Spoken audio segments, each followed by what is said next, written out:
Nearly all cultures view children as innocent, naive, and inherently good. This was no doubt what Brian Bethel thought when he encountered two kids in a parking lot in Abilene, Texas back in 1996. That is, until, in his own words, my mind exploded in a vortex of all-consuming terror. Both boys stared at me with coal-black eyes, soulless orbs like two great swaths of starless night.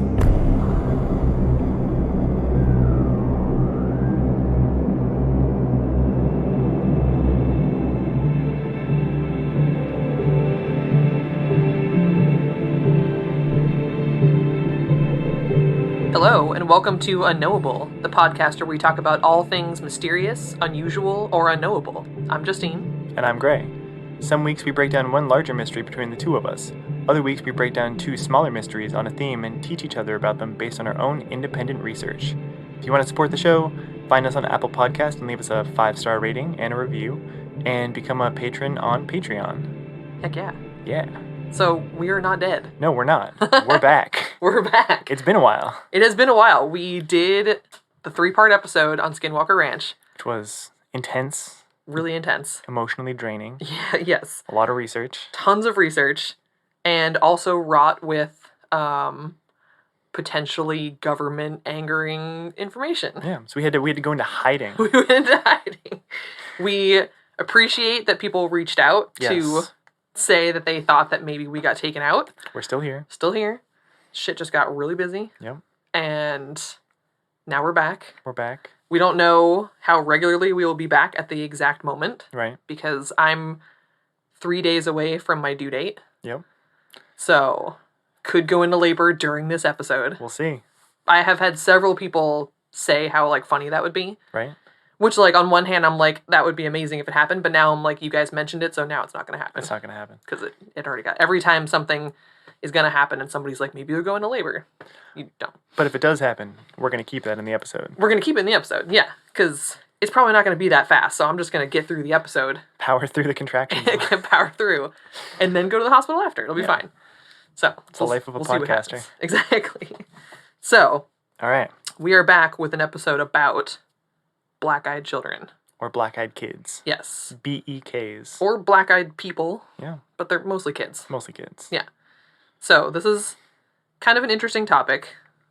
A kind of contemporary legend. Yes. We'll say. That is my dog.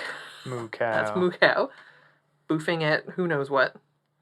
Maybe a black-eyed kid. Oh, jeez. Probably not, because it's midday. Right. But you never know. So, if you don't know, I don't know if black-eyed children are, super, super known. I had heard about them, peripherally. I had known of, the idea of them, but I didn't know any of, the specifics. Yeah. And, I mean, as you know, we both are very well acquainted with the world of the paranormal, so it's even the well-initiated might not know a huge amount about this topic. Exactly. Yeah, they, so there's some type of paranormal creatures. Yep. That resemble children. Yep. Usually it's said between the ages of 6 and 16. Yep.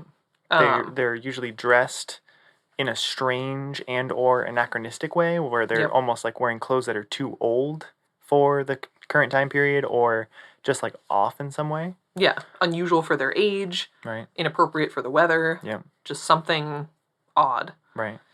They, obviously their biggest characteristic, the one common characteristic is all black eyes. Solid black. Including what's the white part of the eye called?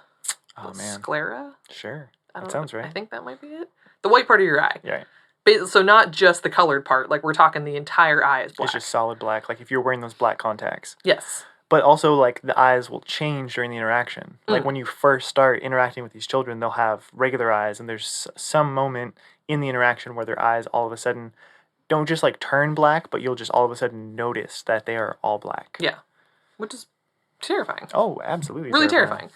Sometimes people have said their skin has kind of a bluish tint, they kind of look dead. Yep. There has been apparently some mention of them having like talons for feet or other demonic attributes. Look at that. Yeah, which that is not a common thing, but that has been said. Yeah, I don't know what I would do. Yeah, no. If I saw something with talons. No. Um, And then, yeah, the odd clothes.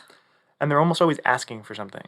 Yes. They're trying to get into your house or your car or some private space in close quarters with you, and they're asking you, and it's like heavily implied that they can't get into your space unless you invite them in. Yep. Much like vampires. Much like vampires. Yeah, they they show up at your door.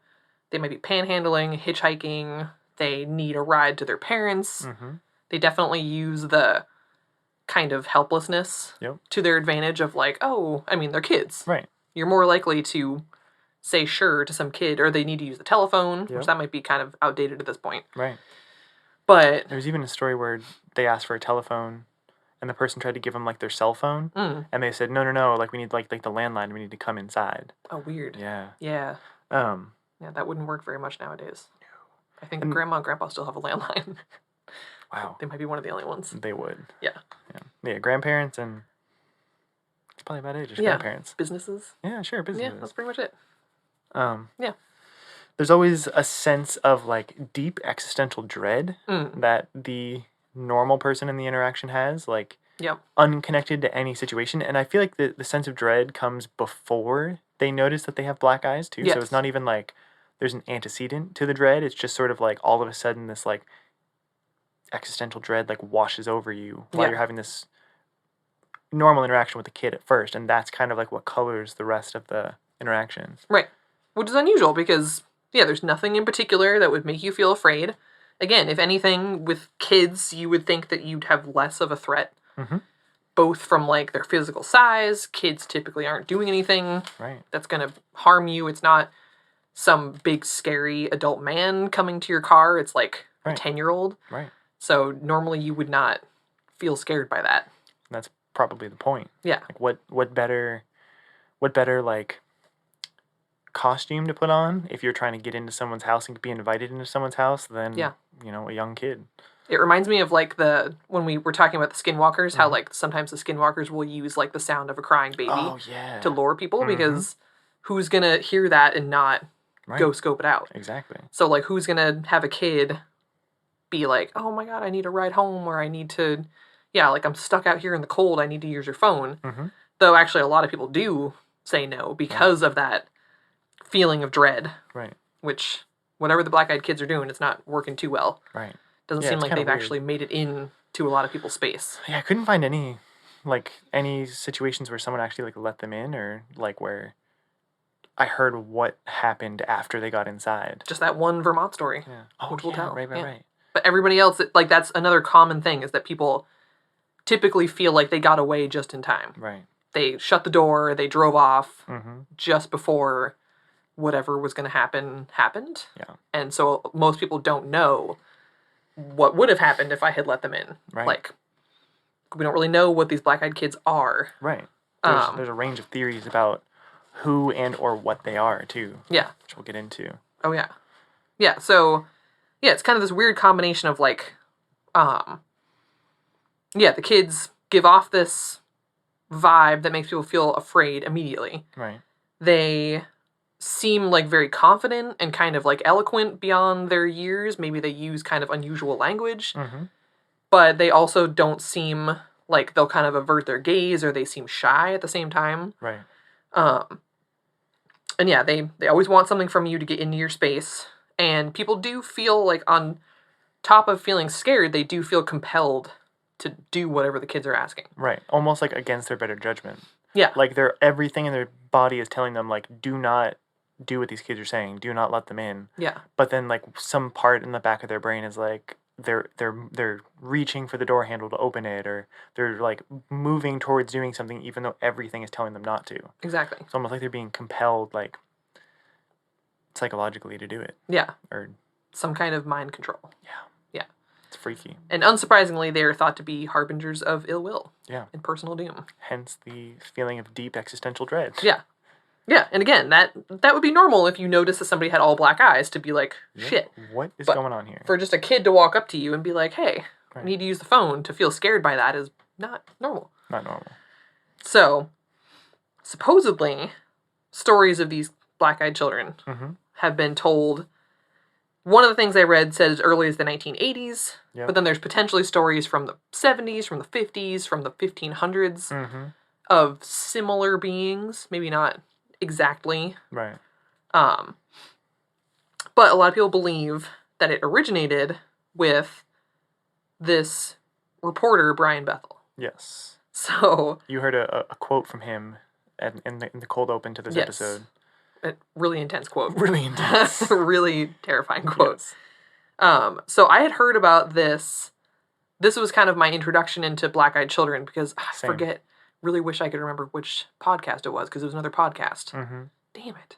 But they were telling the story, and I remember loving the story because it was like this dude, Texas reporter Brian Bethel, in 1996, had a, quote, ghost-related mailing list. So Classic. I was talking to my husband yesterday about mailing lists, and I was like, I guess they kind of still exist, but I don't think they're quite the same. Yeah. In the sense that, like, nowadays I think you're on a mailing list for, like a business or, like, a company.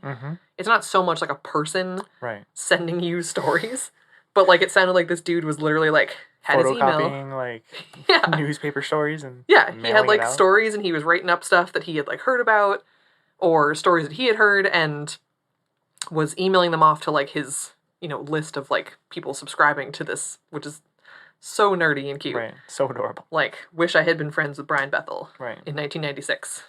So he was definitely, like an early adopter. Yeah. Of this, like, this phenomenon. He was initiated into the paranormal community first before he had this interaction. So I wonder if maybe he was more sensitive to the situation, or he was less likely to just shrug it off as like, oh, that was weird, like, whatever. Yeah. He was more willing to, like, kind of, like, interrogate what actually happened to him. Yeah, because he had this experience with the paranormal. Right. Yeah, because this is his personal experience. Yeah.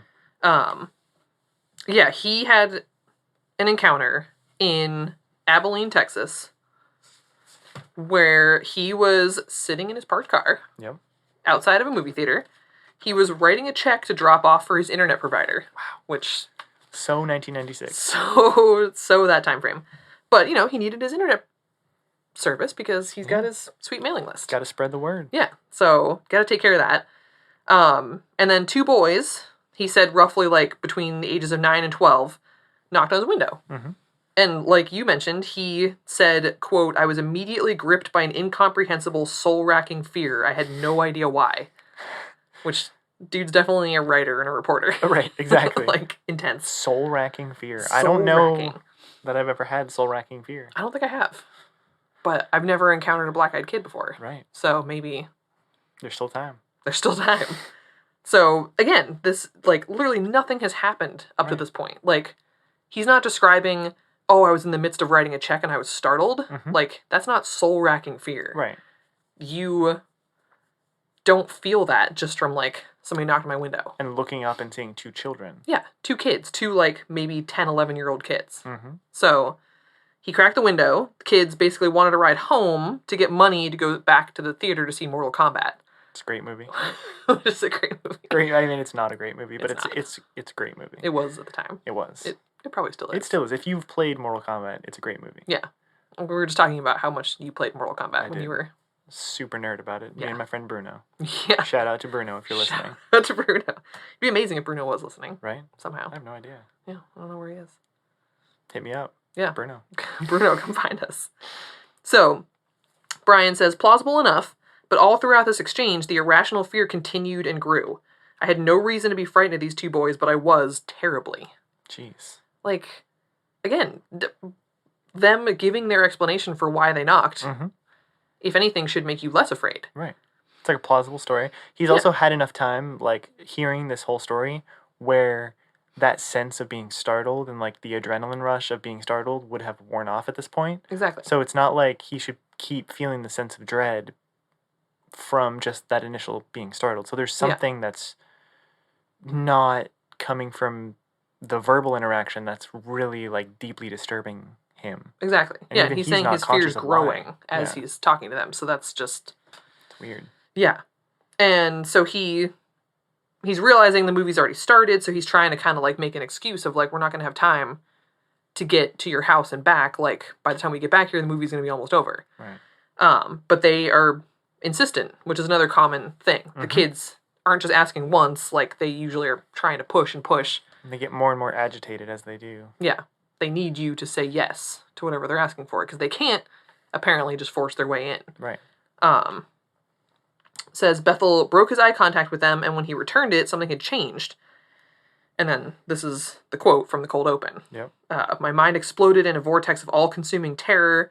Both boys stared at me with coal-black eyes, soulless orbs like two great swaths of starless night. Jeez. It's pretty good. That's good. It's really good. I mean, like, it's not good. Like, It's that not, would be fucking it would terrible. be awful, but really good writing. Really good writing, yeah. Brian Bethel, if you're out there. Props. Be cool if you were listening to this. Right? You should listen to this. And then you should come on our show. Come on our show and talk to us. Talk to us. Tell us if you still have the email list. Right? Because I want to be on it. I want to be on it. That'd be awesome. I bet he does. I bet he does. So, Brian Bethel freaks out, kind of like puts his car in reverse and begins to roll out the window, and the one boy looked confused, but the other one is angry, banging on the window, yelling, "We can't come in unless you tell us it's okay, let us in." Yep. Which gives me chills reading it. Oh, yeah. Like, yet again. If I had been inclined to let them into my car at any point up until now, yeah, that's it. No, I'm not letting them in.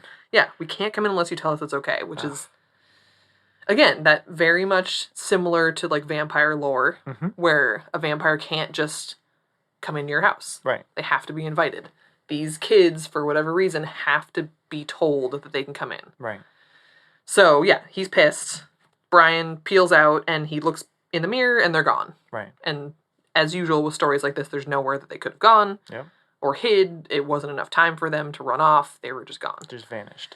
So, that seems to be potentially the origin story. Yep.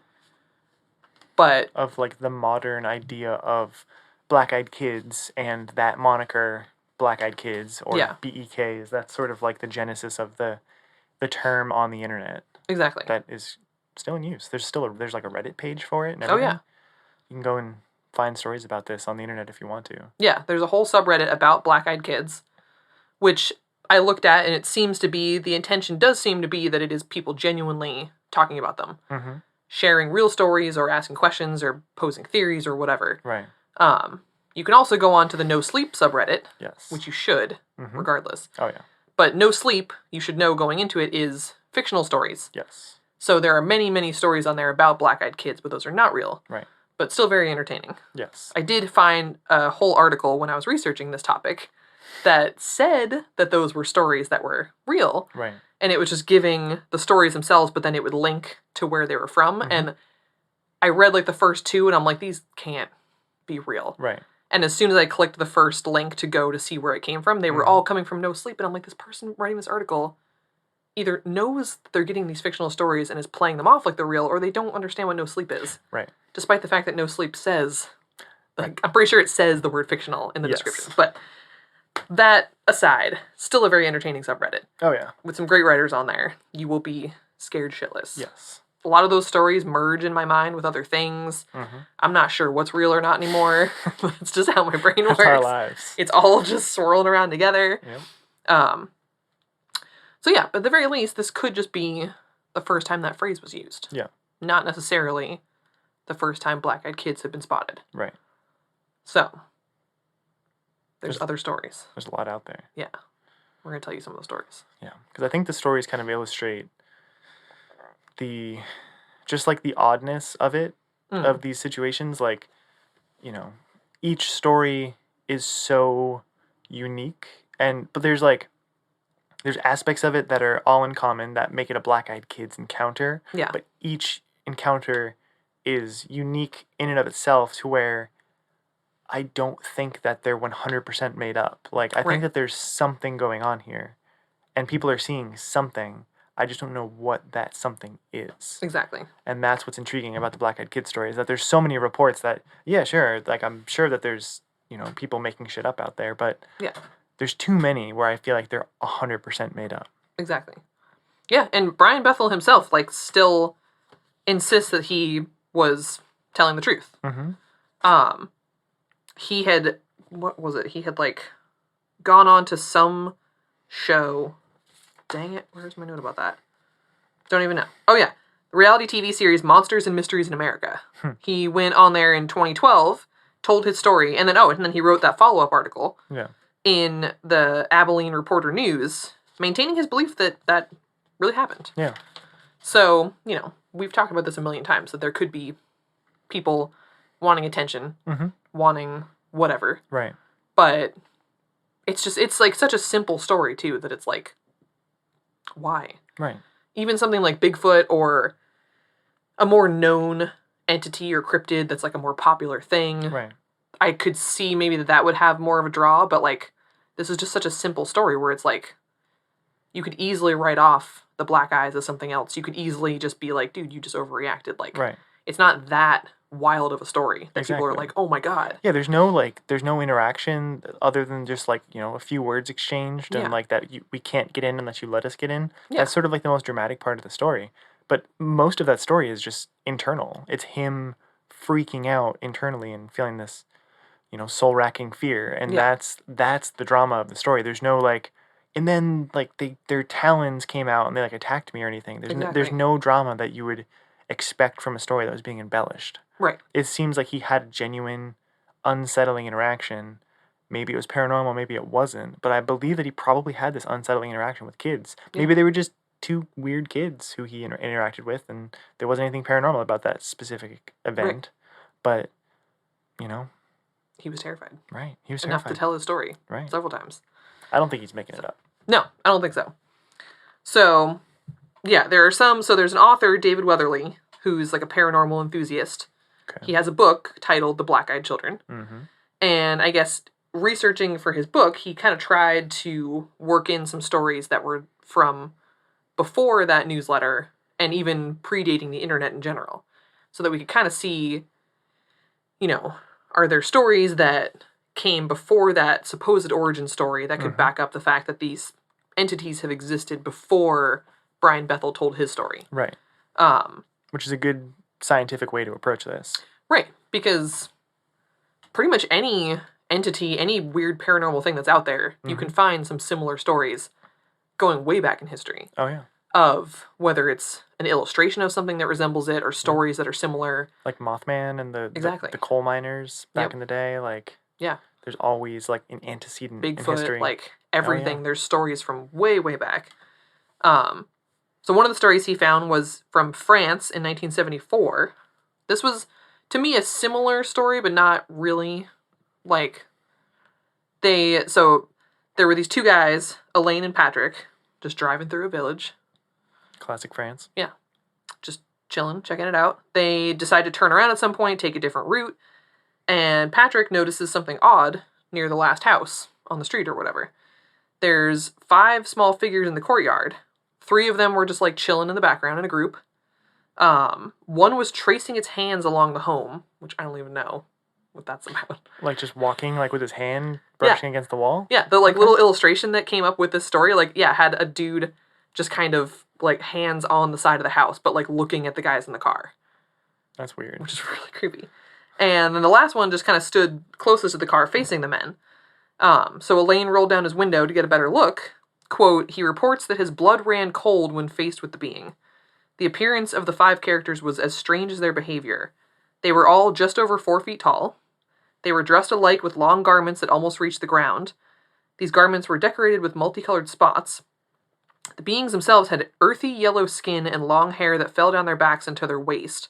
Their noses were compressed inwards, and their eyes were described as enormous, solid black spheres the size of billiard balls. Huh. So, again, like, the one common thing is the black eyes. Yeah. And I guess they did, the one that was closest to the car kind of, like, tried to wave them over and, like, get closer to the car. Right. But Elaine was so scared that he screamed for Patrick to drive, and they got away. So, I mean, you could say that maybe they were, he was trying to get to the car to come in. I don't think there was any communication. Yeah. It wasn't clear if they were actually kids or they just weird, short, like, the monsters or whatever? Yeah, the robes, the skin, like, it's all kind of different. Yeah. So, I thought that one was interesting, but, like, it's not quite. I don't know if I buy that as a black-eyed kid story, but... Yeah, that's something weird. Yeah, they saw something. They saw something. They left out the part of that story where they were like, they just dropped acid. Yeah, exactly. Cruising through this village. Yeah, they're just cruising through. Like, even said that they were, like, enjoying the autumn weather or something. So, my guess is Elaine and Patrick were more than friends, maybe. Yeah. Oh, there you go. Enjoying, they were, like, out looking at the foliage. Hey. Driving around in their car. Good for them. It's mid-70s. Yeah. So, Times are good. I don't know what things were like in France at the time. Probably good. I don't know. Maybe not. I don't know. But they were having a good day until then. Yeah. Until they saw these, like, horrifying small beings. And now their lives are ruined. Yeah. So they got away. They came back a few hours later. No signs of these creatures. 8 months later, an investigator talked to locals. I don't really know. Why did it take 8 months? Why did it take 8 months? Why was there an who took them seriously enough to be like, we're going to check that out? 8 months later. 8 months later. None of that really makes any sense to me. But supposedly this investigator talked to one of the locals who said that they saw those beings too, but they assumed that they were just kids playing. So I guess it's also possible that they exaggerated the monstrous appearance of the kids. Yeah. They could have just been regular kids with black eyes that gave them a really unsettling feeling. Yeah. But they had to embellish it to kind of make the story more dramatic to get the police to believe them. Right. So maybe it was just black-eyed kids, and they had to crank up the drama so that there would be an investigator 8 months later. Right. It's possible. They were just hanging at some black-eyed kids commune. Yeah. So that was, a similar but different story. There's a story from the 50s of a boy named Harold, 16-year-old boy. Mm-hmm. Don't know where he was living, but he was coming home from a friend's house. Saw a kid standing by the fence by his house. Thought it was unusual because it was a really small town. He kind of knew everybody. He didn't recognize this kid. So he tried talking to him. The kid didn't respond. So then he asked the kid if he's okay. And the kid finally replies, "I want to go to your house. Take me to your house." Oof. So Harold gets chill down his spine. Yep. Which, that I could see. That's an unusual thing to respond with. Yeah, get the fuck out of there. Yeah, take me to your house. And then the boy looked up at him, eyes solid black. So now Harold's like, shit. Terrified, but felt like he was just stuck there. Yeah. As you would. He's about to run when the boy said, almost as if he was knowing, "Now, don't you run away from me. You're going to walk me to your house." Ooh. So then Harold's like, fuck this. And he starts sprinting. Yep. And he Harold. said that all he heard behind him was a screeching wail like that of a bobcat. And he doesn't know for sure that it came from the kid, but he, was the kid so angry and upset that he was running away that he just started shrieking. Wow. Yeah. That's horrifying. Yeah. I don't know what I would do. And then Harold got back home, and his dad, got the shotgun out. Yep. Went to look for the kid, couldn't find him. But I like that part of the story. Good for that dad. I appreciate that. Right? Just, ready. The kid didn't, even really do anything except, take me to your house. And, scream wail. Scream wailed. This But, kid could have just been really socially awkward, but the dad's like, I'm going to kill this kid. I appreciate that dad was just, accepted what his son said, at face value, and was like, all right, let's do this. He was just looking for an excuse to grab his shotgun. Yeah, he, had it by the door. He's like, yes. Which maybe is a testament to how terrified this kid was. Right. Maybe he was so freaked that, the parents didn't have a choice but to believe him. Because, how often can you imagine does your kid, just bust in the house, white-faced terrified? Mm-hmm. So maybe that was his instinct, was just I'm going to go kill whatever just did this to my kid. Right. But couldn't be found. Yeah. And so, again... Probably for the best. Probably for the best. Classic story of somebody getting away. Mm-hmm. Which, again, people say just in time, but without really knowing what might happen. They just have such a strong feeling that something bad's going to happen. Right. Which, I mean... It's almost like if they stay in the presence of whatever these black-eyed kids are for long enough, they'll be, under their spell or something, or there's going to be some sort of, mind control that's going to happen, or they're going to be, unable to say no, basically. Right. Yeah, so they have to, break away in those early moments. Yeah. It's terrifying. There's a story from 2009 where a Marine, an unnamed U.S. Marine, based at Camp Lejeune in North Carolina, he had an encounter near the barracks where he lived. He said he was alone in his room one evening watching a movie, knock on the door. He expected to be his roommate, maybe who had forgotten his key, so he opened up the door without even thinking. 2 small children standing outside. He said, again, as soon as he saw them, stated that he was filled with dread and had an impulse to slam the door shut as fast as he could. And that was before he realized that both of the kids had jet black eyes. Jeez. what the hell? So he asked what they wanted, to which they responded, while staring straight at him, that it was cold outside and they wanted to come inside and read. That is, like, that's weird. Yeah, that's not, like, weird enough where you'd instantly think... like, I don't know, like, that's almost normal enough. Yeah. But, like, definitely not... It's... You know what that reminds me of? Injured Cold. Yes. Where they're just human and normal enough where you're like, okay, but then, like, not quite what a normal human interaction would be like. You know what I mean? Like, it's almost a normal human interaction, but just weird enough that you're like, huh. Yeah. Like, that's not right. Like, think about, even if, like, I mean, as an adult, it's a little different, but if you did a social experiment where you knocked on, like, 50 doors and all you said was just like, hey, can I come in and read? Yeah, people would be like, what? How, like, just, if you got on film, like, everybody's face when you said that, like, it would all just be a mix of just, like, what? Like, no? Right. Why? Right, and it's like, it's not like, hey, can I come in and, like, I don't know, like... Take a bath. Yeah, take a bath. Yeah, like, something like where it's, like, so weird and bizarre that it's, like, absurd. It's, like, almost normal enough where you're like, no? Yeah, like, I don't have a good reason why not, but that's, no? That's not a normal thing. Yeah, no. Interesting. No. So, he realized that nobody else was in sight, and the kids kind of started to step towards the house, and so he gave in to the impulse and shut the door quickly. Again, so they continued knocking for several minutes, in addition to a, quote, rattling from his window. Oof. And then the noises stopped and the kids were gone. So he kind of asked around, I guess, the next morning, but nobody else said that they had seen or heard anything. This is on a military base. Yeah. This is a Marine. Again, unnamed, anonymous, understandable. But potentially, you know, Marines are both known to be brave and trained observers who are able to quickly take in information and accurately, you know, remember and recite information about what they've seen. Yeah. So this wouldn't be, you know, an unreliable witness. This would be one of the most reliable witnesses you could have. Exactly. So I found that story to be interesting. Yeah. And again, very, like, all the stories, as usual, are very, very simple. There's nothing dramatic that happens. Like, really, like you said with Brian Bethel's story, he's not describing anything crazy that's unbelievable at all. Right. Aside from the black eyes. Right. That's the only part of it that's, like, even paranormal. Yeah. Everything else, like, if you told that story, I mean, it's like there are plenty of people that probably would hear that from him and be like, what was so weird? Like, so you slammed the door in the face of 2 children. Yeah. Great. They wanted to come in and read and you just said no. Great. And, like, you know, he'd be like, yeah, they had black eyes. And they'd be like, did they really, though? Like, are you sure about that?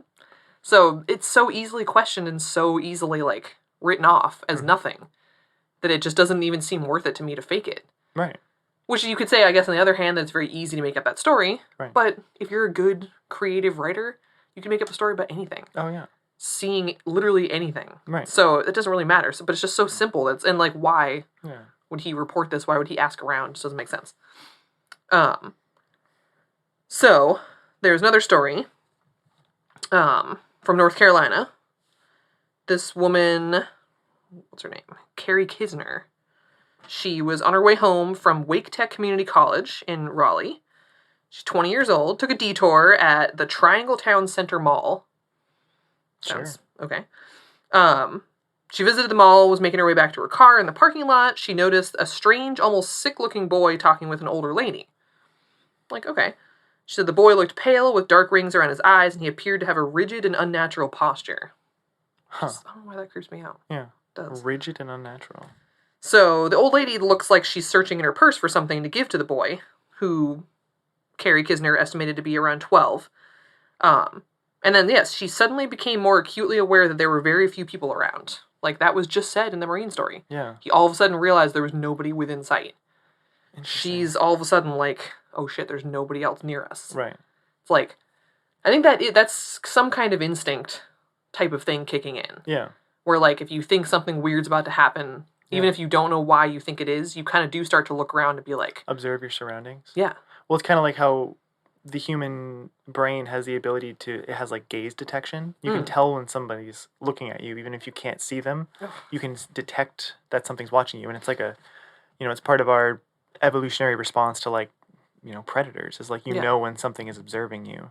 And so I think it's sort of like one of those instincts that kicks in where you're all of a sudden on edge, and you take in your surroundings, and you're able to discern what's around you. Yeah. And it seems like it's totally, like, subconscious. Like, Oh, it's yeah. not like, like they're feeling this sense of dread, but that sense of dread isn't like in their, like it's not being generated by the situation that they're seeing. It's coming Right. from them internally, and then also this, like, sense of, observation is coming from them internally as well. It's not like they're observing something that puts them on edge. Exactly. And it just kicks in. Yeah. And it's happened to me a few times, like being out running or whatever, like at an odd time or in a more isolated area, which I don't do very often, but like occasionally you do, and something will happen. And it doesn't need to be anything where you're rationally thinking through the steps of like, this is what could happen, this is what I need to do. You just all of a sudden are like, okay, where could I go? Right. Where can I hide? Is there any like houses around? Are there any other people? Yeah. So she kind of seemed like she had that moment. And the place seemed to take on an almost sinister feel. She kind of hurried up to get to her car, but as she passed the old lady and the boy, the young boy locked eyes with her, and then she noticed that his eyes are all black, of course. So she's getting away quick, but as she walks away, the boy like breaks away from the old lady and starts to follow her. Oof. Which is not cool. And that was kind of where it ended. I don't really know what happened after that, because she just said that she had this feeling that the boy could like read her mind. Ugh. And started following her, but I think it's implied that she got to her car and left, and that was it. Yeah. So it's interesting that like that's a story of seeing the black-eyed kid engage with this older lady. Yeah. And then, he noticed her gaze and noticed that she was watching him. Yeah. And his attention shifted from the older lady to her. Which makes you wonder, like, what? Right. Is that woman like an easier mark? Yeah. Is he able to just understand that she's like more scared in the situation than the older lady? Maybe like fear is part of it. Yeah. What Is that a draw? What if they feed on fear? Yeah. And so it's not that they're trying to get into your house; they're just trying to make you unnerved and scared. Which would kind of make sense if the people are like instantly feeling this dread, seeing them. They're clearly not like undercover or whatever enough, right? To, usually when people say that they feel fear like that with paranormal things, it's because it's something unusual, right? If you see a creature that you don't recognize, or you see some huge monster-looking thing, right? Naturally you feel fear because it's unusual, right? But feeling that fear, seeing a kid, is not so normal, right? So yeah, maybe there's some aspect of, I don't know. Yeah. Reminds me of Pennywise. Yep. Oh yeah. Yeah. Jeez. Yeah. Great. It too is coming out soon. Soon? I don't know when, but soon. I think it's coming out in September. Yeah. My friend Courtney, shout out to Courtney. Yeah. Who actually runs her own podcast. Nothing to do with paranormal, but it's called Marveling. About the Marvel Universe. Right. She runs it with her friend Tyler, our friend Tyler, my brother-in-law Tyler. Whoa. But anyways, they talk about the Marvel Universe. But Courtney, this is just a random shout out, because she just mentioned to me the other day that she thought it was an odd choice. She went to go see Spider-Man? Sure. Whatever the Spider-Man, I don't know. Yeah. I don't know anything about that. I don't know. Spider-Man, whatever just came out and it's in theaters. But I guess they had the It 2 trailer playing before it. She said that was an odd choice because apparently the trailer is very gory. Dark and gory. Very dark. Yeah. And like a kid that was sitting behind her somewhere like cried. Nice. So, yeah. That's good. Started a whole conversation about clowns. Yeah. She was like, oh, I guess he didn't like clowns. And I was like, who likes really, clowns besides like serial killers? No. Right. And then she sent me a few photos of like grown ass men who have big clown collections, and makes you wonder. Oh my god. Really makes you wonder. That is maybe like the worst. Like if you were to like go to somebody's house, the worst thing that they could have collected in their house is clown memorabilia. Yeah. Maybe second only to like human body parts in jars. Oh yeah. That might be worse, but like even then, maybe the clowns are worse. The clowns could be worse because the human body parts, like they might not have killed those people. Right. They could just be like a doctor, like an anatomy. Yeah. Enthusiast. I'm really into like anatomy stuff. I'm not gonna kill anybody. Right. It's fine. We went to a place in Vegas that had all kinds of stuff in jars. Right. You could buy human parts, animal parts, just keep them around. Wow. I wouldn't personally. Not really my thing. Depends. Like maybe animals. I've thought about getting a human skull before. Yeah. But then again, like, it's a human skull. Probably not. Yeah. Like I've thought about it. There's a lot of like bones kind of do freak. Like I love the aesthetic of them, but they do freak me out a little bit to have. Yeah.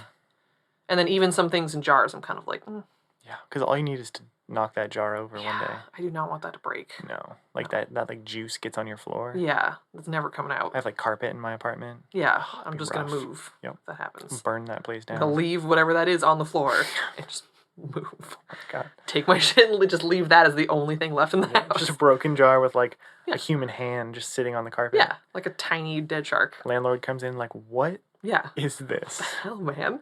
Like, you take care of this. Yeah, so, not sure how we got from black-eyed kids to clowns to that, but we did. Here we are. But now we're back. So, another story. One of these ones is kind of a very, very old story. Yeah. From 1542. Well, okay. This 21-year-old woman was executed in 1542. And she apparently is a ghost. Right. Her name is Catherine Howard. Appears regularly at Hampton Court Palace in London. Okay. So, she apparently is very childlike, despite being 21, and she apparently has black eyes. Again, similar with the black eyes and, like, the childlike part, not totally the same. Supposedly, there's a photo of her that somebody took kind of recently. Like, this dark-eyed specter peering over the railings. Right. But yeah, she was executed, now apparently kind of haunts the area, but it's still not really the same. I guess the black eyes is like, okay. Yeah, that I guess kind of lends the idea that these black-eyed kids are ghosts. Yeah. Which I mean, we'll get to our theories at the end of it, but yeah, I'm not convinced by the ghost aspect to it. No. Mostly because like ghosts, in my experience, in your personal experience, ghosts are very heavily tied to one geographic space. Exactly. And it's usually an interior space. They're not able to go outside. Yeah, they're not just floating around. Right. And if they are outside, it's, again, confined to one area, not like this random house in Camp Lejeune and then this like parking lot, and like it just doesn't work. I don't buy the ghost part of it. And they're probably not going to see Mortal Kombat. Right. I mean, you never know. Luca was sleeping near us, and she just did something in her sleep that looked like she was suckling, and it was really cute. Oh. Makes me wonder if she still has, like, puppy instincts sometimes. Bet she does. Cute. It's adorable. Right? So, anyways. Puppy instincts. Okay, so probably the best story, I would say, is January 2016. A report appeared on the internet, supposedly from an unnamed woman. It's gotta be true. It's gotta be true. It's on the internet in the 2000s. Yep. And the woman's unnamed. Yep. So we have no idea who this person is or why they're telling the story, but it's definitely real. So yeah, this is the one story we were able to find where this person actually let the kids into her house. Oof. Yeah, it didn't end well. Right. So she claimed to live in Vermont, middle of a blizzard, one evening, a loud knocking at the front door. She's there with her husband. Mm-hmm. She's thinking somebody's been in a car accident. Right. Whatever. So she goes to answer. A quick look out the window revealed footprints in the snow leading to the house, but no sign of a vehicle on the road. So she's unnerved, wakes up the husband, banging on the doors, continuing.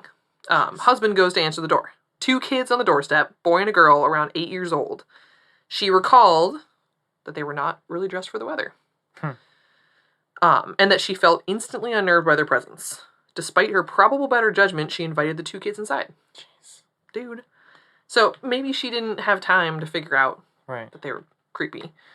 She's not really knowing why she feels unnerved. So she's just like, of course, it's a blizzard. They're kids. They're not dressed for the weather. Yeah, like, who's going to be like... Yeah, you can't really fault her for that. Yeah.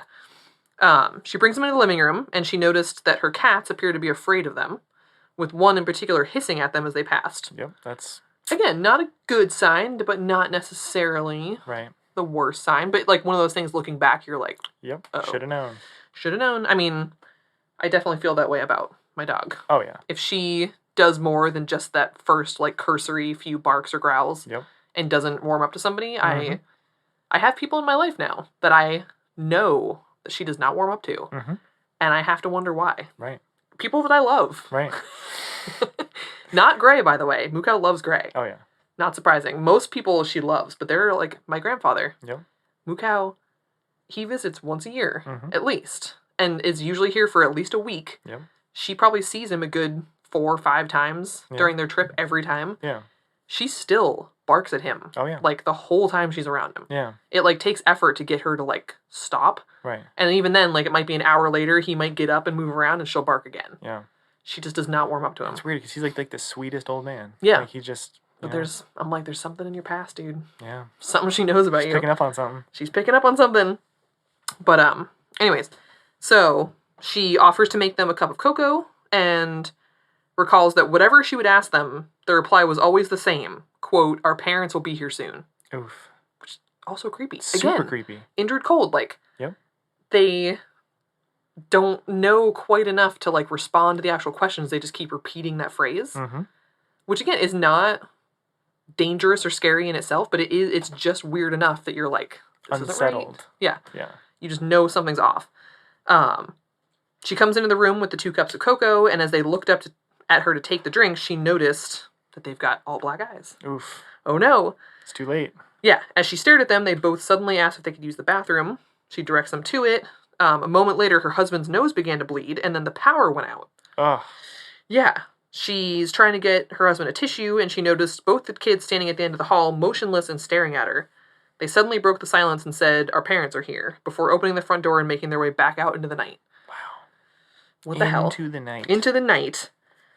Even stranger, as she went to close the door, she saw the children getting into a black car as 2 tall men, both dressed in suits, stood next to it. They, too, entered the vehicle and drove away. Wow. So. Also known as... Men in Black. Yep. Black car. Weird kids. Mm-hmm. Not quite human, but human enough. Right. Odd feeling. Yep. All rolling together. All rolling together. And then, to end this awesome story. Yep.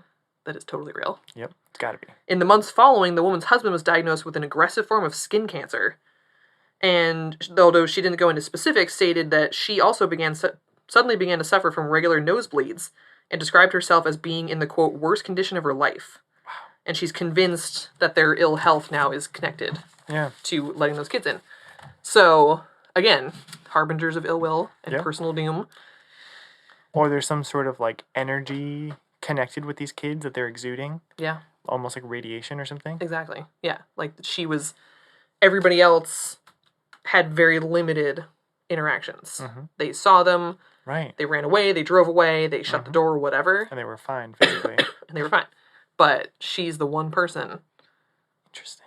Again, the one story I was able to find. I didn't dive too deep into that Reddit group, but I think there might have been some stories there. But it's also interesting, too, that, like, the power went out with the arrival. So the power went out, his nose started bleeding, and their quote-unquote parents showed up all at, like, the same time. Yeah. So maybe there was some sort of, like, if we are to believe that the Men in Black are able to teleport or whatever, arrive in some extra-dimensional way. Yeah. Maybe the arrival of them, coming out of the wormhole or whatever, traveling through time, that arrival is what knocked out the power and exuded enough radiation to cause nosebleeds and skin cancer. Yeah. So it's almost like that makes so much sense. Like the burst of energy that came from them. Yeah. Which it makes sense too, because these kids are like always needing something from people and they're getting frustrated when they don't get it. Maybe they need to use the phone or to do whatever, like they need a ride so that they can somehow contact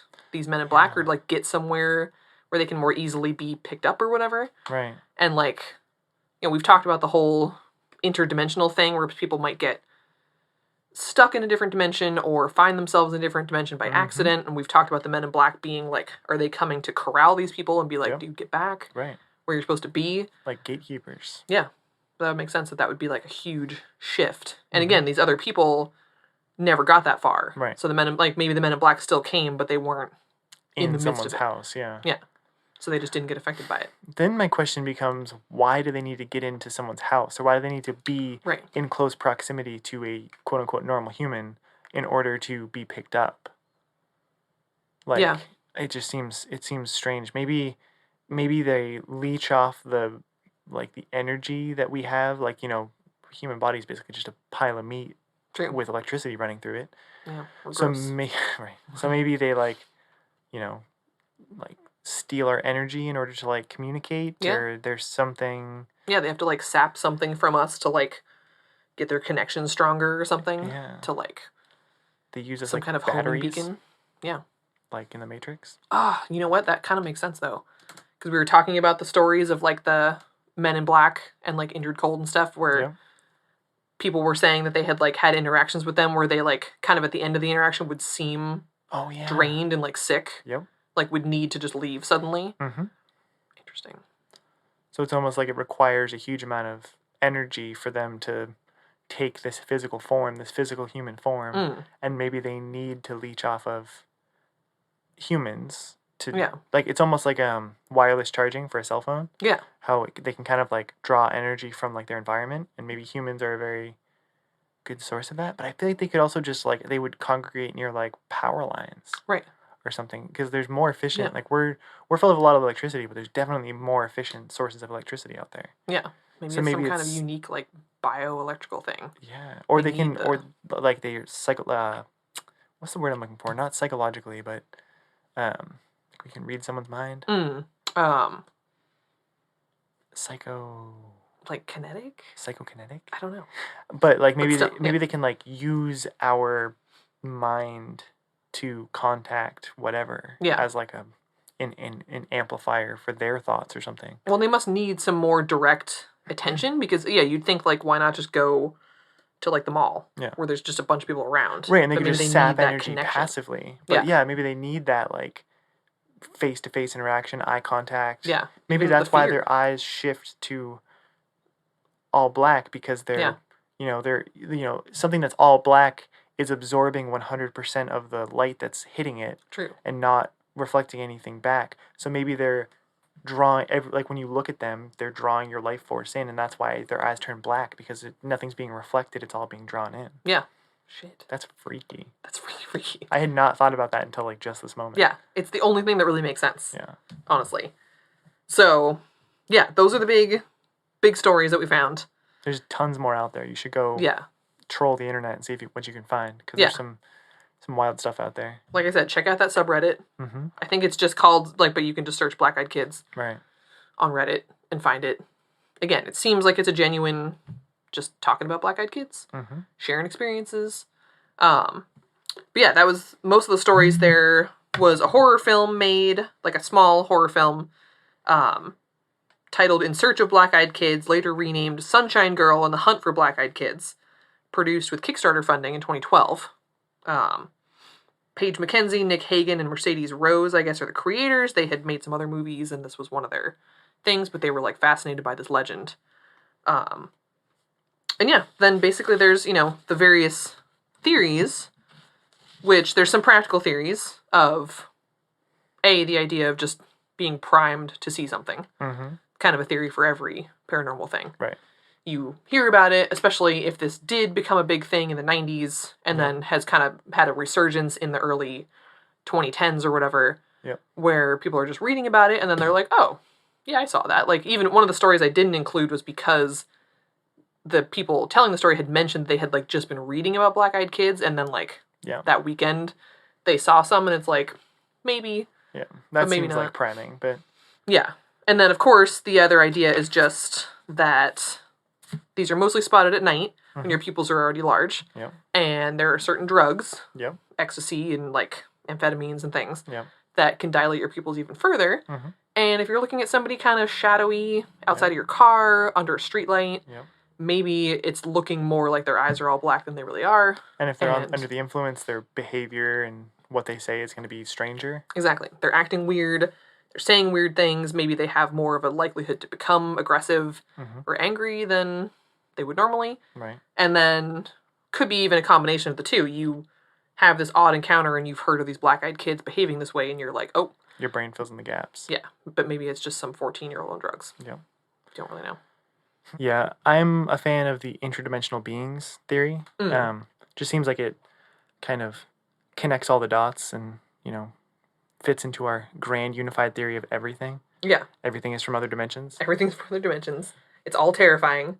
Yeah, I hadn't seen a connection to the Men in Black before that story. Right. I'd be curious to see if there was more of that, because I think it fits in well with the other similar theories about interdimensional beings and just Men in Black being connected with all these different things, which ultimately just makes the Men in Black like one of the more universal topics that we've ever done. Right. Because they seem like they've touched a lot of different... Mothman. Yeah. Roswell. Bigfoot. Black-eyed kids. They're everywhere. Yeah. So, yeah. That's Black-eyed kids. Black-eyed kids. Surprisingly deep topic, considering really most of what you find is just people's anecdotal stories. Right. But, again, there's so many out there that... I was saying this reminds me a little bit of the Slender Man phenomenon. Right. In the sense that, like, we really don't know the stories kind of from the past, you know, the one with the ghost in London, right? The dudes in France, like, those are all... Almost, but not quite. Yeah, not really. So really the only stories that we have are these ones starting in the mid-90s. Mm-hmm. And it really could be that this guy, Brian Bethel, kind of started this whole thing. Made it up. And that was the version of that in the mid-90s was not, you know, the way that Slender Man was created, but that was just the way that kind of story started, which can be as simple as somebody just telling a story with kind of this very recognizable character or characters, and people kind of run with it. And it follows the same kind of progression through how you interact with these people, the sense of dread. It could be people making the story up. Yeah. But I feel like when you get out there and you really start to read the vast majority of like reports. Yeah. Yeah, I'm sure some of them are made up, but people are seeing something. Yeah. Whether it's kids on drugs. And it could just be that he was the first person to put a name to this thing and describe it. Because like we've been saying, like they're not super dramatic stories, so it's something that if you weren't predisposed to like believing the paranormal, it's something you could very easily just write off. Like, I saw these kids and I thought their eyes turned black and like got freaked out and left, and then that was it. Yeah. And like you wouldn't necessarily tell that story to somebody unless you were like us and you're like looking for something. Yeah, I saw some black-eyed kids. Yeah. Yeah, so it definitely is... Yeah, I think that was one of the things I was reading was like, why wouldn't we have heard of these before this point if this was a thing? But it's like, A, how many people really, in the scheme of like the population of the world, see paranormal stuff? Not very many. That's why it's such a niche. That's why it's paranormal and not normal. Exactly. Like, it's unusual. So there's not that many people seeing it anyways. And then again, when you add to the fact that this isn't something insane, this isn't an abduction, this isn't a huge monster, nobody was hurt or killed or attacked, this was just a weird encounter, people are way more likely just to be like, you know what, that probably wasn't what I thought it was, and to write it off. You can't really explain away seeing like a 10-foot tall hairy creature as much as you can about like, did those kids have black eyes? Like for real? That's like very like you could write that off. Like, I was just mistaken, or I was tired, or it was dark out. I was paranoid. Kid was on drugs. Kid was on drugs. I was on drugs. Who knows? Somebody was on drugs. Yeah. So yeah, I think cool topic. Cool topic. Yeah. We're back. We're back. We're in it. Yeah, like we said last time, we're kind of going to like every 2 weeks now. Yep. So might be a little bit more sporadic, but yeah, Unknowable lives on. It lives on. Yeah. Again, there's potentially going to be a baby coming pretty soon here. Yeah. Well, I shouldn't say potentially. It's my due date's in 3 days, so he is coming soon. Yes. Whether I want him to or not. Right. So we don't really know what our schedule will be at that point. But or our next topic for that matter. Yeah, we have no idea. But just stick around. Yeah. Add us. Tell us what you want to hear about. Yeah. If you have any cool topics, message us on Instagram, message us on Facebook. Right. Hit us up. Yeah. Yeah. All right. This has been Unknowable. Unknowable. Love you.